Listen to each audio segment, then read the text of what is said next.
When I bought my first Airbnb, I had no idea what I was doing. Somehow I turned it into this within 6 months. I do have a degree in interior design, but I had never done any sort of construction before. My husband was in his last year of his contract playing for the Los Angeles Chargers, and I did not want to be one of those girls who just sat around waiting for him to come home. Also was not ready to have a baby yet. So in 2020, I quit my job and I used all of my savings to buy a property in Scottsdale, Arizona. We lived in Orange County at the time, and I was planning to do everything remote and then just go and visit Scottsdale once a month. If dogs could have frequent flyer miles, she would have a few of them. Because this bitch went everywhere with me. And by bitch, I do mean female dog. Once I bought the property, I needed to find a contractor and someone to help build the pool. I've never built a pool before. Don't plan on ever doing that. Once I hired those two people, I created a few 3D models like the one you see here. And like I said, I quit my full-time job. This was my full-time job. So I needed to make this work. I did not want to go back to my 9 to 5. The only way I knew this Airbnb would be successful is if one, I created an Airbnb that I wanted to stay in, and two, if I went over budget.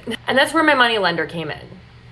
I got married. Simultaneously, I was also planning a wedding during this time, to secure the money lender. It's funny because everybody thinks that my life is just chaotic because a child, NFL, moving all the time. My life has always been chaotic. I was renovating a house to be a successful Airbnb, and meanwhile, I'm like, yeah, I think I'm gonna write my own invites to my wedding. I had 50 internet tabs open at any given point. One would read best toilets, the other would read best wedding venues. March of 2021, we officially launched the Margot. And the first guest / bachelorette party to be hosted there was my own. Now that it's a few years later and I've done one other Airbnb, looking back now, I probably wouldn't have made some of the same decisions, including design decisions. But I'm so proud of myself for one, pushing myself outside my comfort zone, aka quitting my job and just saying, well, hope this works. And you know what? I think me talking about this is really making me want to do another one.